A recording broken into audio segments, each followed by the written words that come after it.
kebijakan perdagangan internasional. Bahkan pemerintah berhak menetapkan kebijakan perdagangan internasional, bahkan di era pasar bebas. Tujuan kebijakan perdagangan internasional terbagi menjadi 5, yaitu 1. Autarki. Apa yang dimaksud dengan autarki? Autarki adalah untuk menghindari diri dari pengaruh pemerintah, baik dari bagian militer, politik, dan ekonomi. Oleh karena itu, prinsip perdagangan internasional bertentangan dengan prinsip perdagangan bebas. Kebijakan ini mendorong adanya perdagangan antara negara. Untuk mendorong adanya perdagangan internasional, maka hambatan dalam perdagangan nasional dihilangkan atau paling tidak dikurangi. Perdagangan dengan kebijakan ini dilakukan dengan secara bebas tanpa campur tangan pemerintah. Kebijakan proteksi dilakukan untuk melindungi industri dalam negeri, terutama yang baru tumbuh belum mampu bersaing dengan produk negara lain dari persaingan barang impor.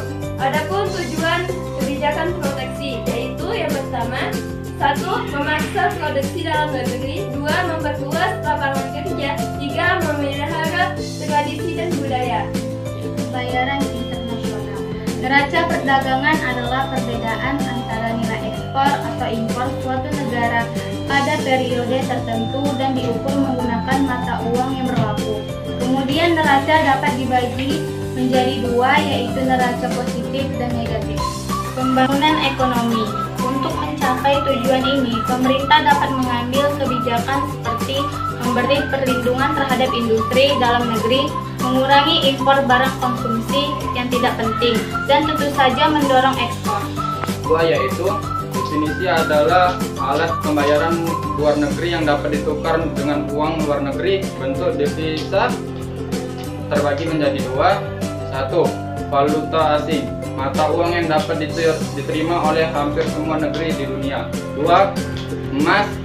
3. Surat berharga. Devisa dibagi menjadi 2. 1. Devisa umum adalah devisa yang diperoleh dari hasil kegiatan ekspor menjual jasa untuk transfer. Adalah berasal dari bantuan yang diberikan pihak negeri ke dalam negeri. Ini adalah mata uang asing yang diterima dan diakui dalam sistem perdagangan internasional.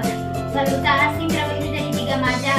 Yang pertama, kurs jual. Bank mode cagar menjual mata uang asing atau kurs dipakai jika pihak bank menjual mata uang asing kepada seseorang. Yang kedua, kurs beli. Membeli mata uang asing atau kurs yang dipakai apabila pihak bank memiliki mata uang asing dari seseorang. Yang ketiga yaitu kurs tengah, yaitu penjumlahan antara kurs jual dan kurs beli lalu dibagi menjadi 2. Tetap itu dipengaruhi oleh fluktuasi ekonomi atau permintaan. Yang kedua, kurs bebas yaitu ditetapkan oleh banyaknya permintaan dan penawaran valuta asing di pasar bebas. Yang ketiga, kurs dibuat stabil ditetapkan berdasarkan perjanjian internasional. Neraca perdagangan atau biasa juga disebut dengan neraca ekspor-impor merupakan suatu catatan yang berisi nilai barang-barang yang diekspor maupun diimpor oleh suatu negara pada periode waktu tertentu. Ada 3 keadaan neraca perdagangan pada suatu negara, yaitu surplus, defisit, dan juga seimbang. Neraca perdagangan disebut surplus apabila nilai ekspor itu lebih tinggi atau lebih besar daripada nilai impor. Yang kedua, neraca perdagangan disebut defisit apabila nilai ekspor itu lebih kecil daripada nilai impor. Dan yang terakhir, neraca perdagangan disebut seimbang apabila nilai ekspor sama dengan nilai impor.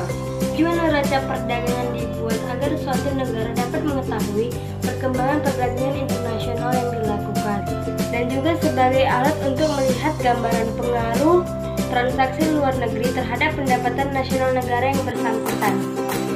Ada beberapa faktor yang memengaruhi neraca perdagangan internasional pada suatu negara, yaitu